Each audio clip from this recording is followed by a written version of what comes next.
people will be very angry to find out that they have been eating horse when they thought they were eating beef.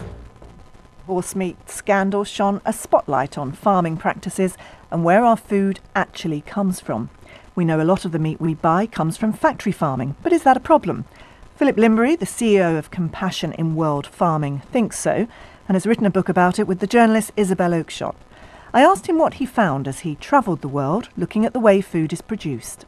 We have had industrial farming, intensive farming in Britain and Europe for a number of decades now. We can see that that's not just about keeping animals in large numbers crowded into windowless sheds or in muddy paddocks or kept in cages. It's also about growing their feed, be it cereals or soya, elsewhere, often using pesticide-soaked monocultures in large fields. We have that to some degree in Britain, in Europe, and that is why once common farmland birds, for example, have declined by as much as 97%. But what we found on our travels was that actually things could get so much worse. We are under the shadow of a new push of industrialisation, US-style mega dairies, battery beef, GM crops and animals, if we let it. The NFU says that the picture of livestock farming in the book bears little resemblance to the farming systems routinely used in this country. These are farming systems in the world that the NFU has concerns about, and they're not used in this country. Is that right? Well, I'm delighted to hear that the NFU agrees with the conclusions in Farmageddon, that we need to stop this intensification before it gets even worse. All of that is going to affect price, though, and do people really care enough to see prices rise? Well, I think people care about how their food is produced, and I think this is something where governments have to act, because why is it right to say that people, all people, but particularly people on low incomes, have to feed their children with unhealthy factory farmed food? That is not right in my view. I believe we need a government to step in and put government policy and subsidies behind sustainable land-based forms of farming, based on pastures, based on diversity, rather than what we've seen for far too long now, which is government pushes and money going behind the industrial way. Supermarkets here, though, would argue that they are doing their very best, that in fact they do concentrate on animals that are out in the fields. In fact, we can still see them when we travel around the UK. Morrison's has its own abattoirs, Waitrose owns its own farms. They say that their standards are very high and the meat and food they're producing is also very high. Well, the great thing is that increasingly supermarkets and other big brands are getting behind this push to get animals out of the factory back on the farm. Sainsbury's, Marks and Spencer, Waitrose, Co-op, for example, don't sell caged eggs anymore. Other supermarkets getting behind only getting milk from seasonal grazed cattle.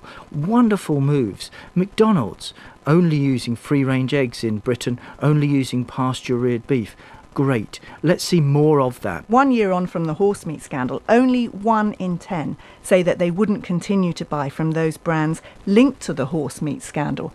We just don't care, do we? We just want cheap food. Well, people do care.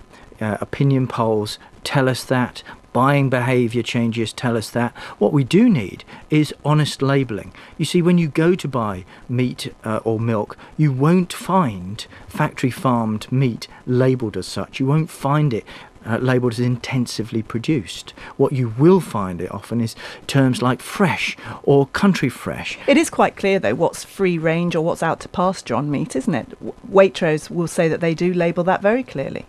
Some supermarkets do go to great lengths, but by and large there is no legislation that compels meat or milk to be labelled according to method of production. However, people can look out for food that does come from the land by looking specifically for terms like pasture-fed, free-range or organic. Is the answer really for us all to become vegetarian? Well, I think the answer is to choose carefully, to make sure that we buy meat, milk and eggs from animals that are kept on the farm rather than in factories. I think also a big part of this is to avoid wasting food, so eat what we buy. But of course, also if push comes to shove, perhaps eat a little less meat and instead buy better quality meat. It's going to be better for you, better for the animal, and better for the countryside. Isn't the elephant in the room here really our growing population and the demands to feed that growing population? The NFU has said that the world faces a massive challenge to feed the population against a backdrop that is increasingly challenging, and that in fact we need more technologies and better innovations to be able to do that. Well, actually I think that is a wrong picture. We have 7 billion people in the world at the moment. Yes, the population is expanding, perhaps to 9.5 billion by the middle of the century. The current food system globally, which is not yet dominated by industrial agriculture, produces enough food for between 11 and 14 billion people. We already produce enough for everyone today and in the foreseeable future. The sad fact is that we waste so much of it.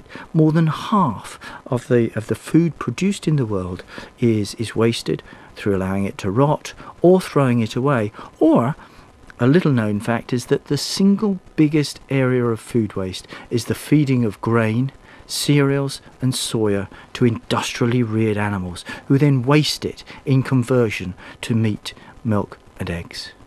Phillip Lymbery, one of the authors of Farmageddon, The True Cost of Cheap Meat.